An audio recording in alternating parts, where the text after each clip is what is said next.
policía que nos venía siguiendo. Ese te va a encontrar, Ama, antes de que los lobos lo hagan, ¿sí? Y apenas pueda, yo te voy a dar un entierro como Dios manda. Y un día tú y yo nos vamos a encontrar.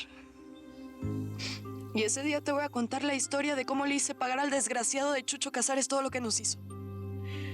Y de ese hombre, Vicente Acero, de ese hombre no quiero saber nada. Porque yo no soy su hija, Ma. Para mí el único apellido que tengo es Rigores, el tuyo. La coyote del siglo. Yo soy hija de Edelmira Rigores y de Vicente Acero. Soy tu hermana, Salvador. Yo soy